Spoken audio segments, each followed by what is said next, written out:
Let's get started. So, welcome everyone, and thanks for joining. I'm Staban Kadepurkar, co-founder and CEO of Provus. For those who don't know Provus is an AI quoting platform that helps services organizations quote faster and price smarter. We replace the traditional manual quoting with automation that connects sales, delivery, and operations teams in a single workflow. Today, we are talking about a problem that every services organization struggles with: the gap between what gets sold and what actually gets delivered. And when that gap grows, it impacts margins, customer trust, and ultimately delivery success. So, it's a great topic, and I know all of you are interested in it. Before we get started, just some housekeeping rules, right? So use the chat in the Q&A to submit any questions you have. We will try and address those questions during the webinar. If we are unable to, we will ensure that we follow up with those answers for those questions. And recording of this webinar will be shared in the next 24 hours. So uh, be rest assured that you will get all the recordings done. So thank you so much. And today I'm really excited to be joined by Mallory Woods, Senior Director of PMO at WWT. Mallory brings deep experience leading services organizations at scale, including helping grow businesses through major phases of expansion and transformation. She and I have known each other over the last few years, and I can assure you that she's one of the strongest operators that I have come across who knows how to align sales, delivery, and execution. So, Mallory, welcome. Why don't you say a few words? Thank you, Stawan. Yeah, I think my career is always centered in some sort of form of services. I think I have a unique perspective because I actually started on the sales side, right? And so wore that hat. And when I worked for a much smaller services organization, I remember being in this moment where I had made the commitment and sold the services engagement to the customer. And then all of a sudden, turned around and pivoted and put my PM hat on and my delivery leader hat on and then had to show up to the customer, right? And I remember there being this moment of, wait a second, right? That's not what you committed. And that was kind of when that clicked for me, that this really is like an end-to-end, right, services life cycle that has to be very tightly connected, right, in order to meet the needs of the customer. Otherwise, you have the ball drops. And so that just really stuck with me as wanting to make sure that, delivery does justice to the service, right, to the sales team, and the other way around, right? This is this hand in glove kind of relationship that needs to exist for successful services engagements. No, and this brings to get started on this webinar, right? This brings us to a very interesting point. Why do you think that, because you worked across organizations of various sizes, right? As you rightly said, small as well as large, where you are currently, right? What is it about this gap between sold versus actual, right? And why is it that, even with the size of our organization, it still keeps showing up? Yeah, and I probably have worked in the structure of the organizations I've been in have ranged, right? So I've been in organizations where the sales and the delivery, departments are housed within the same, right, like leader. I've been in organizations where they've been separated. So I've seen all of these different types of org structures. The same problem persists. It doesn't matter where they sit in the organization, because at the end of the day, it's separate functions that are, again, not creating that right communication handoff, making sure that you're setting that next baton pass up for success. And honestly, I don't think it's because one group wants to see the other one fail, right? I think that they're just always focused on their lens and their piece that they're trying to get across the finish line, right? Sales is trying to make a commitment; they're trying to get the deal won. But then delivery is also, I've got this statement of work. This is what I'm focused on delivering, and they're really missing that connective tissue. And so we have to look to the organization, right? The operations component to put that structure in place that helps facilitate, right, the communication that needs to happen for those warm handoffs, and to make sure that everyone's aligned on what was the success factors here, right? What were the commitments that were made, and what is the customer expecting to get out of the engagement? On a fair point. So let's start with the first things first, right? In your viewpoint, what does pre-sales scoping, what does it actually do? And what should it be ideally, and what is it that you have seen across organizations? Yeah, well, I don't think it should happen in a vacuum. Okay. And so I've seen this be successful when we set the teams up for success in terms of making sure that we're capturing all of the right information, right? The right data, the right context. And a big indicator, I think, of when you've got that warning sign of like this wasn't done right is you show up to the kickoff, right? PM starts to run through their kickoff deck and says, okay, this is why we're here. This is what we're looking to accomplish. And the customer goes, hold on, wait a second. That's not what we agreed to, right? Like, uh-oh, ding, ding, ding, warning sign. And so it goes back to, again, putting in place that process in which you are setting everyone up to succeed. And I think that starts at that pre-sales process of what kinds of questions are we asking the customer, right? Are we really digging into what are they looking to accomplish? And then, you go build the quote and the estimate and everything else that goes along with that. But I've tried to train, right, the individuals that are reviewing those statements of work, right, before they're going to go in front of the customer to say, put your PM hat on, right? Like if you get this as your document, right, because this is what you're going to go in front of the customer with to establish expectations, right, assumptions, dependencies. The question is, could you manage, right, this engagement and know exactly what success looks like for that customer with what is on that paper? And so you have to work backwards into that pre-sales process to establish making sure that sales is having those kinds of conversations, that they're vetting out that information. And we've talked about in the past, like, it's one thing to understand what the business objective is, but then there's technical objectives could be very different, right? And to walk through each of those items. And I know that, sales would say, well, time kills all deals, right? Like we want to move quickly, we want to get this stuff done. But the pre-work up front and really establishing clear expectations is incredibly critical to go hand off, right? So that the delivery team really can execute on the expectation of the customer, and that you don't have this misalignment that sometimes is, identified during kickoff. Sometimes, unfortunately, right, it's identified halfway through an engagement, and then, right, like then now you're back to change orders. And I don't believe it is the lack of execution on the pre-sales part, right? Because they are doing hard work, again, to be fair to them. And it's not just communication also, correct? It's not just communication between delivery and sales, right? It is much more than that, correct? Yeah, I think it's really important, and this is one thing that I feel like usually gets glossed over is walking through that end-to-end cycle and collecting the data that you're going to need. And it's easy to overlook, right? If pre-sales goes, well, I need these data points in order to capture, right, what I need to make that estimate to get the quote in front of the customer.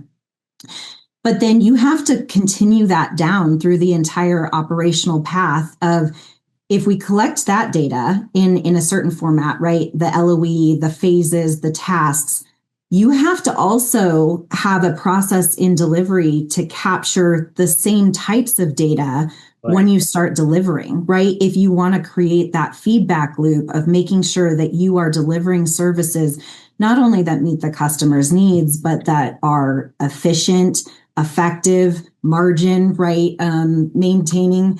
And I think that that's something that they operate as disparate groups, right? It's like, here's my objective. My goal is to win the deal and get the PO. And then sales goes, well, my objective is to deliver the project on time and on budget. But if you don't have that connective tissue of that process for how are you going to measure, capture, feedback loop, all of that gets lost. And that you've gone through the entire engagement, but you've learned nothing from it. Yeah.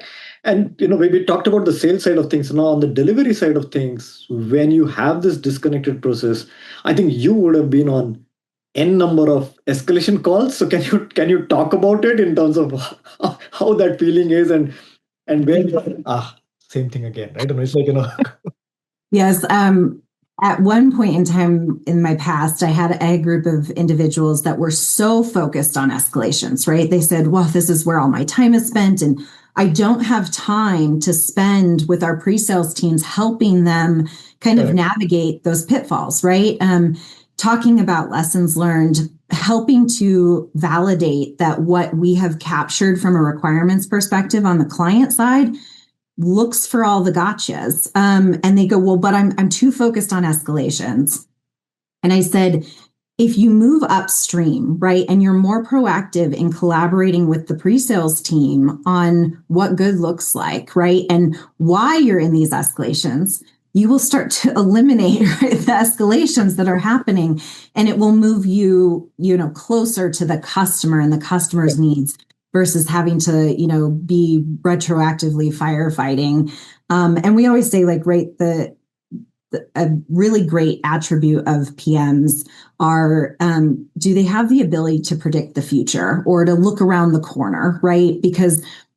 And that's what we're essentially saying we should be doing in that pre-sales cycle is understanding where could this go wrong, right? What could get us on this? Or thinking through, is this the most happy path? Have we planned for any sort of contingency? Because at the end of the day, I mean, the customer doesn't want those escalations either, right? They don't want things to go sideways. And I think showing that due diligence to the customer. So again, while sales may say that takes longer, I think it gains a lot of trust on the customer side that you are taking a lot of care, right, with their budget and with their outcomes.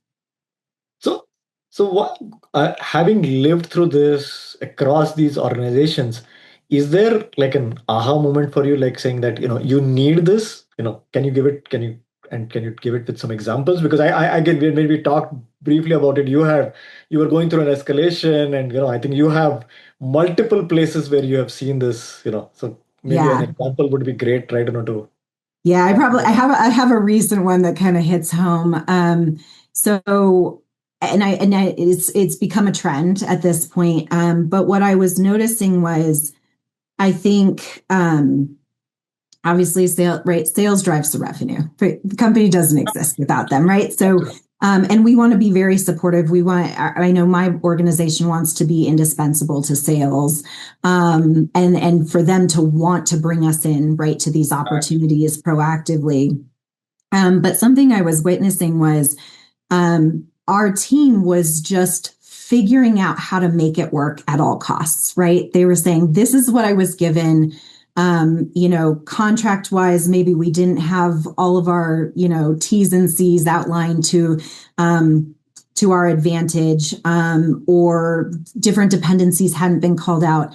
And I was watching my team just heroics, right? Pull off what looks like the impossible to make, the customer happy, to deliver the outcome, and to try to fit it into whatever budget that they got.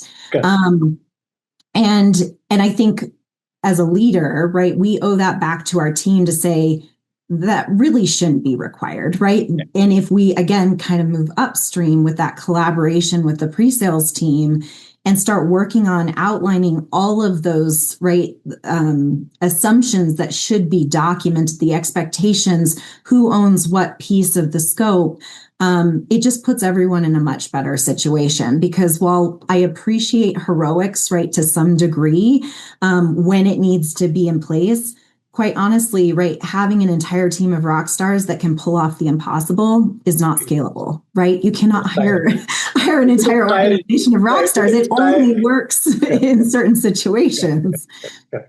No, and I think it becomes tiring after some time, right? Because they're like, I just have to be a hero in every delivery basically project, right? And that's really not scalable beyond a point, right?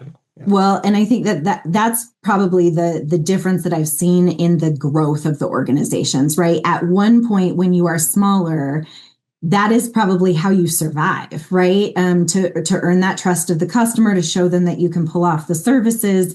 But then as you grow, right, you can't build an entire organization that creates repeatability and consistency in that delivery that also builds the trust with the customer by just saying, I'm gonna Wild West this thing, right?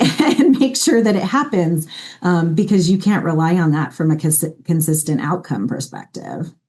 So now to solve this, what has been your mantra for doing it? Is it because I see there are three constituents. There is the process part of it, there is the people part of it, and then there is the tools part of it.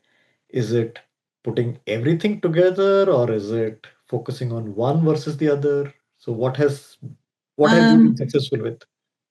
Quite honestly, I do think it has to be all things working together. I think it's helpful to first start with outlining what do you think the process should look like, right? Again, end to end, having all of the stakeholders and all of their needs represented, right, in that end to end process.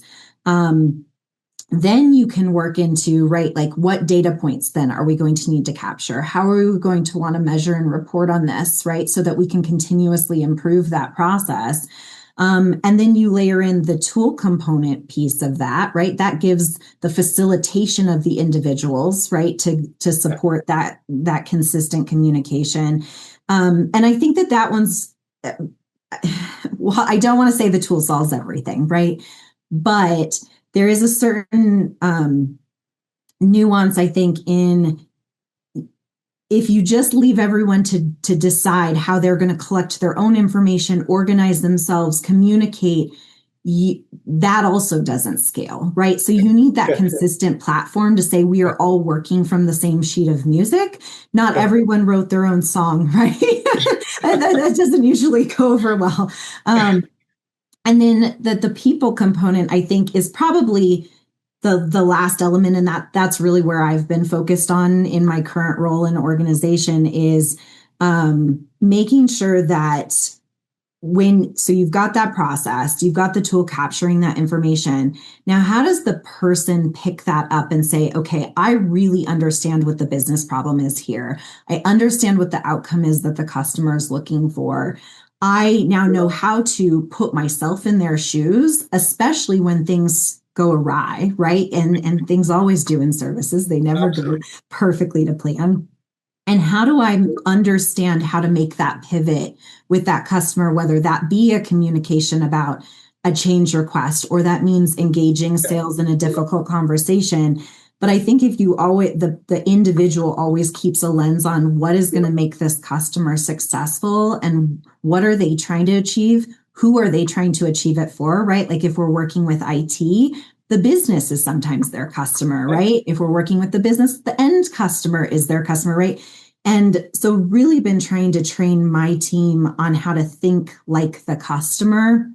And I think if they focus on that from the customer lens, they're also serving sales, right, in a way. So it's this symbiotic, right, relationship. If sales does the due diligence on the front end and sets the delivery team up for success, and the delivery team keeps the customer's outcome right at top of mind in how they're delivering, they really create this like momentum, right? In that customer starts to trust them. They start to rely on, right, the outcomes that they deliver for them.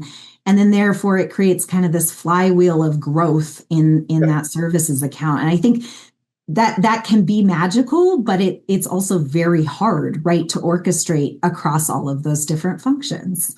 No, and that brings to my what is top on my head is because you're almost trying to create the feedback loop between delivery and sales and back from sales to delivery.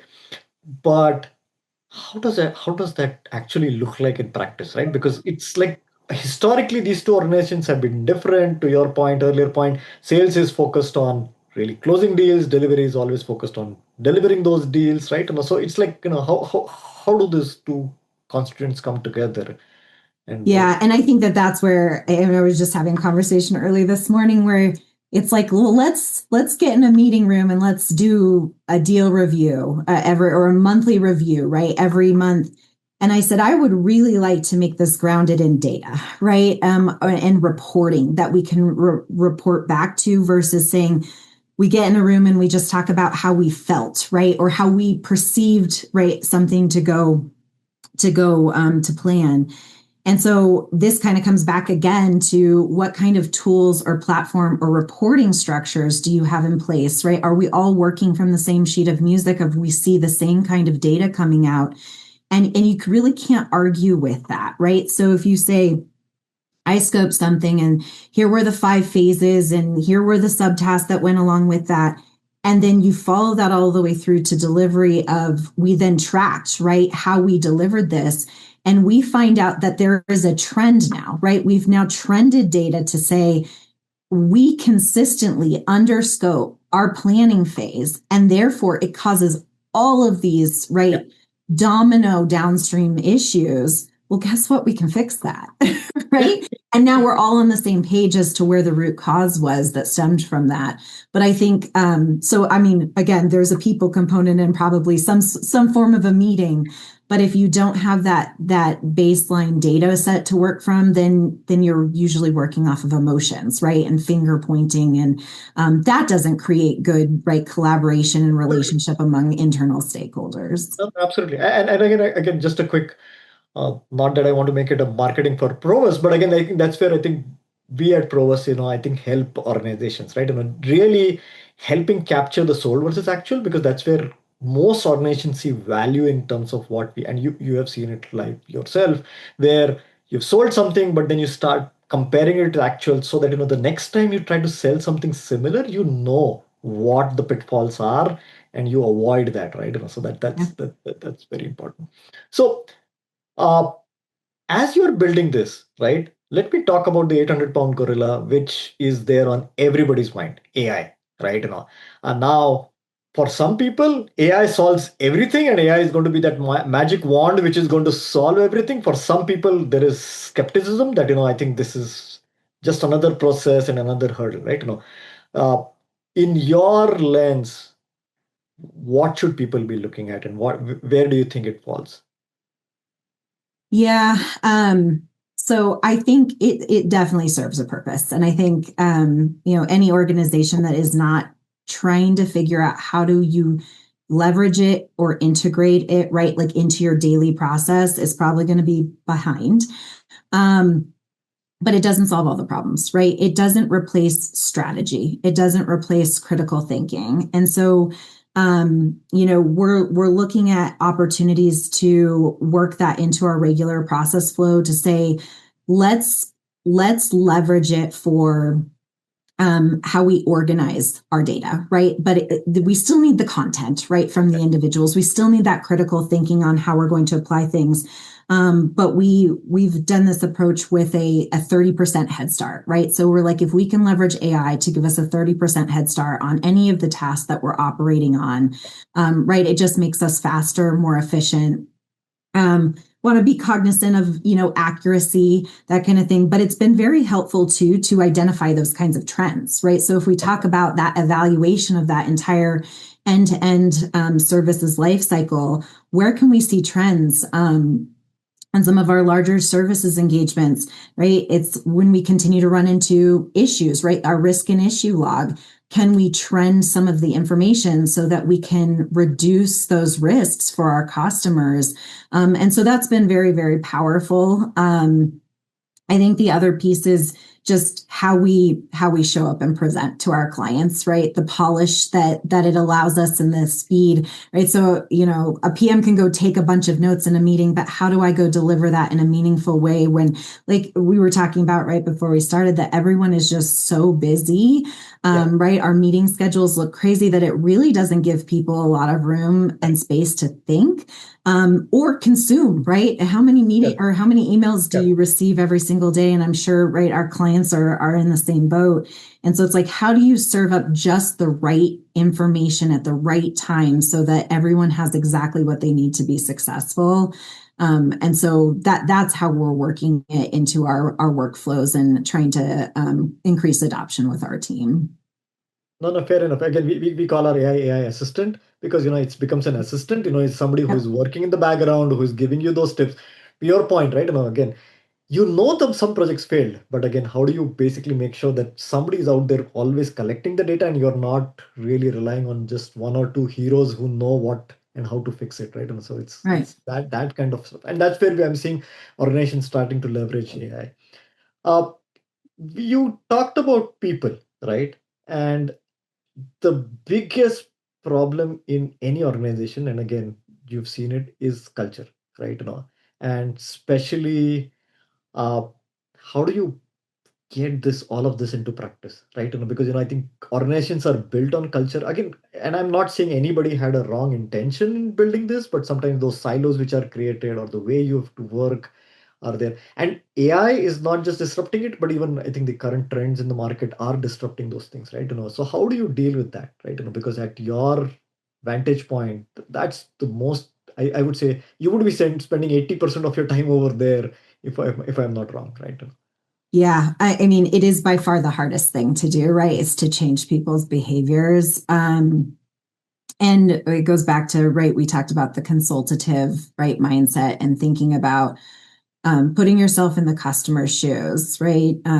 Our customers spend a lot of money, right, and put a lot of trust in us to deliver really critical outcomes. And I had a customer a really long time ago say something to me once. I was asking a question about one of his managers and how can I help, right? And of course, I'm just trying to focus on like how do I get the project, right? Correct, Um, correct. and he said to me, this was a really long time ago, but he said the biggest value that you can bring to the table is for you to come in and support my team so that my managers can elevate, so that they can focus on solving the bigger problems. And I never really thought about it that way, but it made me start to feel like an extension of his leadership team, where it's like, it's my job to help empower his leaders to get out of the weeds, to not worry about the details. And it was a completely different pivot on how I was thinking about how we engage with our customers. And so then now I have a whole team where I'm trying to teach them that when you show up to a customer and we have an outcome, right, that we're trying to deliver to. Yes, the statement of work is critical, right? The project plan is important, but I want them to think about, again, what that final outcome is. What are we trying to deliver at the end of the day? Because maybe there is a task, a step, a something, right, in that statement of work that once we get engaged, we realize actually doesn't serve the right need of the customer. And to be able to recognize that, call that out, and have that collaborative discussion with the customer to say, I know we said this was part of the plan, but I actually don't see how this gets us to your outcome. And to be able to take that consultative approach with the customer. Sometimes that's partnering, right, with sales to be part of that conversation. Sometimes that's opportunity, right, to expand the scope of work. And so trying to teach them that is a positive thing, right? And we want to see that kind of level of engagement with the client, which then kicks back off again, right? Like a potential new scoping engagement, and for them to always be thinking about that. And so we've really been focusing too on figuring out how to highlight, reward that kind of behavior, and thinking like the customer, thinking like, how do I accelerate that flywheel of services growth for the client. And again, I've gone back to like some of the examples that have been the greatest success is when the customer then starts bringing us engagement saying, no, I need you to be the one that runs this, right? Like we need you to be engaged because we know we have the highest likelihood for success. Because a lot of these, right, our customers, I mean, they have boards to answer to, they have bosses, right? They have commitments that they've made, and they've placed a bet on us, right, to support them through that. Yeah. No, no. On the culture part, right? Just today morning, I was also on I thought it was an escalation call, and when I go on to the call, the executive on the other side tells me, "I need your help because there is a problem, right? We can put the tools, and you guys are doing the right job in getting everything stood up. But the problem is going to be if we are not able to get the right constituents to agree to it and help them understand." in their language why it is important for them to follow that process, this will become, and it was absolutely a right point, right? And again, I think they're going to put some structure in it and all those things, but you're absolutely right. I think that and that's success for us, where now the organizations are calling on us to help in their internal transformation, right? That's always a great Yeah. point. Well, and that's thematically, right? The kind of the same thing about your internal problem of everyone or different roles or stakeholders have different motivations. And if you don't understand where they're motivated from and what their objective looks like, right, you can't pivot to what they need. And so it's no different than the internal problem of that end-to-end services life cycle, where sales has one objective, potentially engineering has a different objective, Exactly. right? PMO. And so the more that everyone can understand, like, we are working in an ecosystem, right, where we need to help everybody be successful. We need to be conscious and understanding of everyone's objectives. I mean, it's equally applicable internally as it is with your client. Absolutely. So putting this rigor in place, do you think it's a 3 month effort, it's a 6 month effort, or it's like something which is ongoing? Oh, that's a good question. I wish I could say that's like a 3 month thing, right? But Correct. really, it's a culture shift, Yeah. and like we talked about, people are not easy, right, to Yeah. change Yeah. behavior. But I think the entire organization has to be committed to that, and that goes back to being really focused on being a services led organization. I think that is so powerful, and ironically, right, I've worked in the value added reseller market heavily, which is usually right led by the product side of the house. But Correct. making that shift to be services focused and services led is difficult. And I think it requires all of the leaders from each of the stakeholder groups to really be bought into what that looks like in terms of success. And like I said, sitting down and mapping out that entire process from end to end. What are everyone's roles? What is everybody else's requirements? And just listening and understanding, right, each other's needs. Because it helps you be a better partner, right? That's where I've noticed successful team members on both sides of the equation, where it's like, I get calls from sales teams going, hey, customer asked us for this, right? I know this is a little outside the norm, or this is, doesn't follow our process. What do you think we can do about this? Because I know this might put us in a difficult situation. So they're self-aware of the fact that, Yeah. we're Yeah. asking someone to do something slightly different, which potentially sets us up, right, to not be Yeah. successful. And they wanted to collaborate around a Yeah. solution Yeah. together.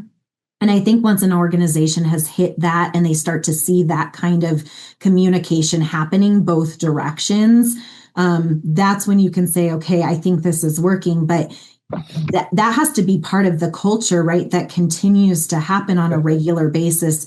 And, again, I think the platform and the tool is important, but without that, the drive for continuing that process and the communication, I mean, the tool is not going to solve that problem. So we have some great participants today, and there are people who have registered and who would be listening to this webinar. So, what would be your advice to them? Like, where do you start? Because sometimes it's overwhelming, right? There are so many things. Again, to your point, everybody wants to change that, but sometimes people are like, okay, where do I start? Yeah. So I think it's important to understand where you're trying to go, right? Yeah. And quite right, I'm familiar with Provus and the platform, and incredibly powerful in terms of what it can do. And I think it was interesting to me to go, wow, right? Like, I would love to utilize all of this functionality, but in reality, I knew as an organization, we weren't going to be there, right? We weren't going to be ready to leverage everything that existed. And so I think it starts with understanding, where are you trying to get to, and having a realistic roadmap, right? Realistic goals. and saying, how are we going to measure this success? And that was something that I remember very vividly working with one of your sales folks was really trying to outline what are we trying to achieve? What does success look like for us? How would we measure that? How would we baseline that today? And taking those baby steps, right, towards saying, if only we could just get a little bit more accurate, right, in our estimates. If we could leave a little bit more margin for some of the contingency things that pop up, right? So I think you can start small, but if you don't have that leadership buy-in from all of the stakeholder groups that are part of contributing to the success of that process, you're going to be fighting an uphill battle, right? So it really requires that leadership alignment that these are our goals, and then setting out some very easy, right? I recall, like they're the low-hanging fruit, right? Type goals to say, if only we could do these two things a little bit better, right? That would help improve. Fair point. So before we open up for our Q&A section, lastly, because you have seen this work and you have successfully got both sales and delivery onto the same kind of thinking spectrum, what does success look like when this all things work magically? Oh. What is that aha moment? Let me know when you say no. Yeah. I mean, I think it's continuous improvement, right? Okay. So when you start having, like I said, those collaboration calls where sales wants to call delivery to make sure we don't make some crazy commitment, right, that you can't deliver on. And the reverse is true too, right? Where delivery is going, hey, I had this conversation with the customer today.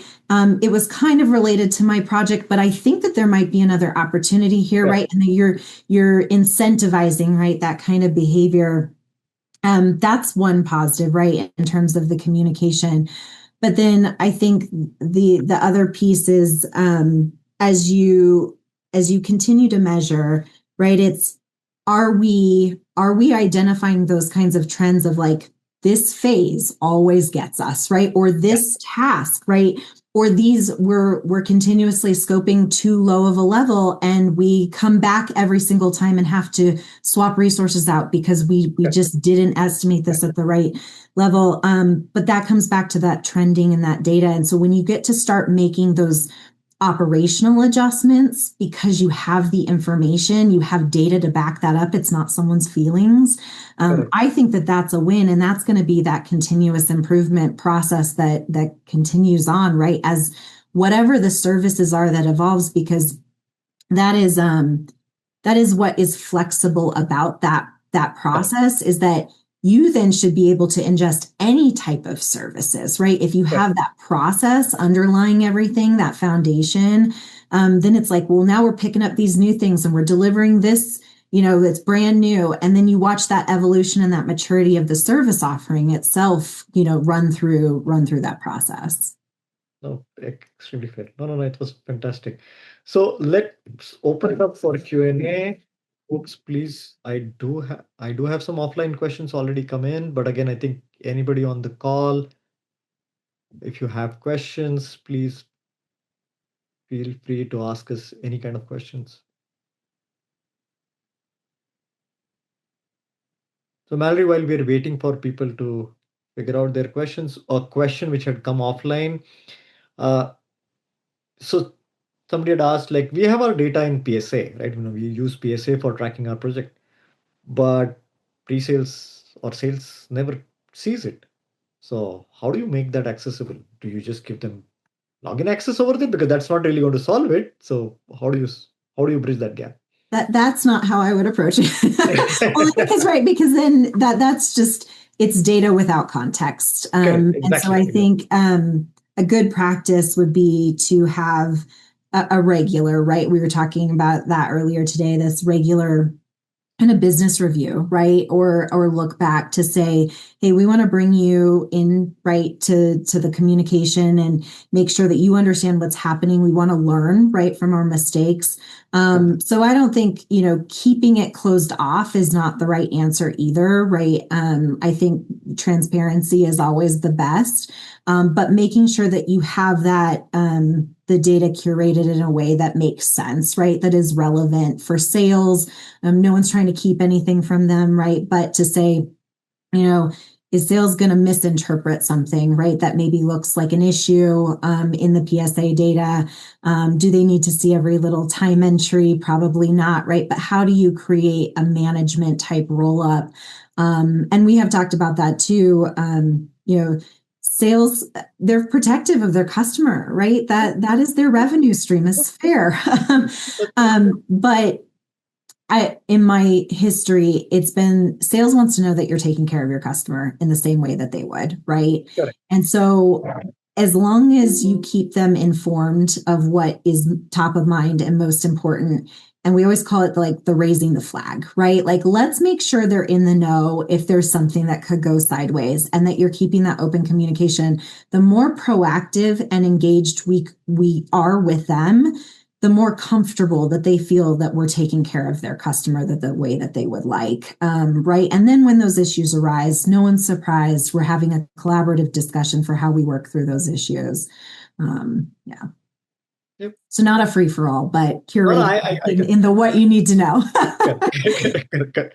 So there is another question. How do you handle scope creep mid engagement? Now, is it a sales problem or is it a delivery problem? Because sometimes those are tensions which erupt between teams, right? Because sales feels, my to your point, I'm protecting my customer. Hey, how did this happen? I think the customer is now really not happy with it. But delivery in their way are absolutely right, because I think that's the need of the hour, right? So Yeah, and this goes back to how well is the statement of work written, yeah, right? Because that is the guideline. And I've seen somewhere in the past, it's like, how would a PM ever be able to hold the line? Because it's so vague and so open-ended that it really puts the company right at risk. And quite honestly, it's probably not in the best interest of the customer either, right? To not have clear guardrails as to what are we delivering, what is done, right? And so in the absence of that does make it very difficult. And then I do think it does create this environment where you need to be very highly collaborative with sales and being protective of the relationship, right, that they have, to say, and then that inserts a whole lot of judgment, right? Is this the right thing to do? Does this feel like we're honoring the spirit of what we committed to? And quite honestly, that's probably where margin erosion is going to happen. But the tighter that the statement of work is, then I do feel like the responsibility does fall on the project leader to hold the line there. But I think the where they end up getting in trouble is waiting too long, right? Not addressing, right? Something pops up in a status call, someone inserts some additional scope, and to say, to let that just continue on rather than saying, hey, that's great. Happy to help you with that. But we are going to have to discuss this, and to then go back and have that internal conversation, right, with the sales team to say, is this something we want to take on? Should we, approach the customer with a change request? Do we want to do this as an investment? And that's where that collaboration has to come back into the mix. But I do think it's on delivery to raise that first, and then engage sales back. And I've seen it handled, different ways, where sometimes sales has the utmost trust in delivery and goes, I'll let you go run with that conversation and continue that forward. You let me know if you hit a road bump. But yeah, so I've seen all different mixes of what that could look like. fair point. So I have a question from my side as we wrap this up, right? So you talked about consultative PMs, right? So are you embarking on hiring differently for it, or are you more on the camp of training your current PMs to be moving So into that?